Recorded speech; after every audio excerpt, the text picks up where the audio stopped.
last night, President Trump, he signed the bill ordering the release of the Epstein files. That has not stopped Democrats from throwing out some truly wild Epstein theories. For example, Jasmine Crockett, your favorite, claimed that notorious sex offender Jeffrey Epstein donated to Lee Zeldin. Whoopsie daisy. Turns out that was a different guy with the same name. He's actually just a random doctor in New York somewhere. Meanwhile, the late Jeffrey Epstein wanted little to do with Republicans. Instead, he was busy with all the invites to fundraisers. This is after his conviction, by the way. But after the conviction, they still wanted his money. One of the main people asking was the, well, leader in name only, Hakeem Jeffries. Take a look. To Jeffrey Epstein, and that's the real Jeffrey Epstein, not Jasmine Crockett's Jeffrey Epstein. This is the real Jeffrey Epstein. From Hakeem Jeffries' campaign. Dear Jeffrey, we are thrilled that we are working with Congressman Hakeem Jeffries, one of the rising stars of the New York delegation, sometimes referred to as Brooklyn's Barack.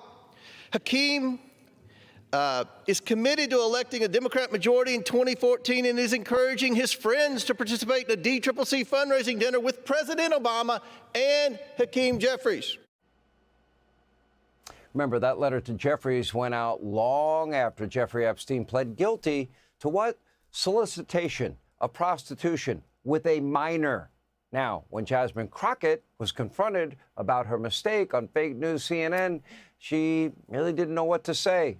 Never at a loss for words. She was at a loss for words. Take a look. You mentioned Lee Zeldin there. He's now a cabinet secretary. He responded and said it was actually Dr. Jeffrey Epstein, who's a doctor that doesn't have any relation to the convicted sex trafficker. Unfortunate for that doctor, but that is who donated to a prior campaign of his. Do you want to correct the record on the people that Listen, I never said that it was that Jeffrey Epstein. Just so that people understand, when you make a donation, your picture is not there.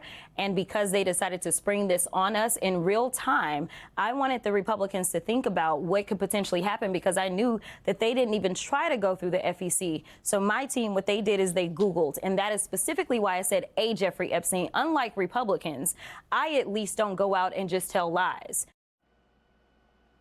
Oh, really? Here with reaction to all this, the man himself, Lee Zeldin, is with us. They sprung this on us in real time. Well, in real time, we learned that Hakeem Jeffries was asking this convicted felon for money on multiple occasions, not Lee Zeldin. Your reaction? Right. Well, so the reason why Jasmine Crockett would go to the floor in the first place and be lying is because she's done it a lot in the past and they get away with it. So the thought is you take the cheap shot. There's not going to be any pushback, and it's a free hit on the right to change the narrative. The problem is that you better come at us with facts and truth, or you're going to end up regretting it. In this case, they say there's no picture of the donor, Jeffrey Epstein. Well, that's true on FEC.gov, but what it does say for occupation is that this person was a physician. What it does say is the date of the donation, and date of donation was after that other Jeffrey Epstein was already dead. Now, why would Jasmine Crockett go on CNN and what happened last night? Well, that's just about doubling down on stupid. That was a word salad that makes, Kamala Harris sound like William Shakespeare. What happened on that CNN appearance was just an embarrassment in trying to clean up something where everybody knows common sense is that you're just supposed to own up to it. You made a mistake, you got called out for it. She didn't expect to get called out for it, but again, if you're coming at us, you better come at us with truth and facts, because we're going to push back. All right, if you're a member of a really fancy country club in Palm Beach, Florida called Mar-a-Lago, and 25, whatever, how many years ago, Donald Trump spectacularly kicked out Jeffrey Epstein from that club. It was public, it was humiliating, it was embarrassing. Does it make any sense to you that Donald Trump would have done that if Jeffrey Epstein had any smoking gun, any incriminating information about Donald Trump? Do you think that would have happened? Do you think that maybe Jeffrey Epstein, whatever he says about Donald Trump, do you think it's credible in any way after that?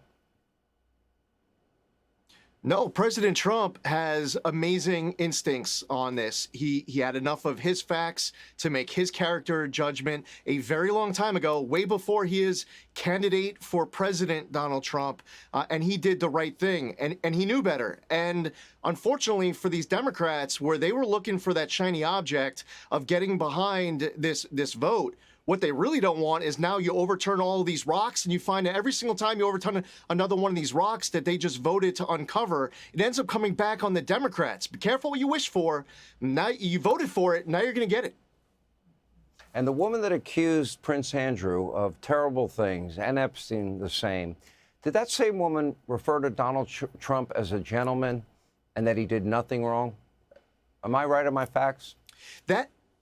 Yeah, right, and that's been all the actual facts and evidence that come out end up substantiating what was President Trump's right judgment and instinct in dealing with this a very, very long time ago, wanting absolutely nothing to do with this guy, Jeffrey Epstein, that Jeffrey Epstein. Now, for President Trump, he's in office. He wants to focus on making sure that our economy is ripping, our borders secure, our streets are safer, we're getting our trade policy where it should be. He wants jobs created and energy costs lowered. And that is an important focus. That is the Trump mandate that the American public voted for. We're doing our part at our agency and across the board. We want to deliver on what the American public demands, rather than spending all day, every day, talking about these distractions like Jasmine Crockett. Yes, a distraction when Jasmine Crockett goes to the House floor. She, is trying to change the subject to just talk about Epstein. Yes, it blew up in your face. Good job at it. Good job extending it for another 24-hour news cycle. But listen, maybe we should be focusing on all the other really important priorities that the American public are demanding, and they should. And don't forget, David Schoen, who is Jeffrey Epstein's attorney at the end of his life, said, you have anything on Trump, it'll help you in your criminal case. He said, no, he doesn't.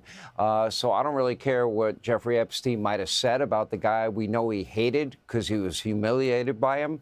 And I don't care what, all these nefarious people around him, not the innocent victims, what they may have said either. I don't think it would be credible.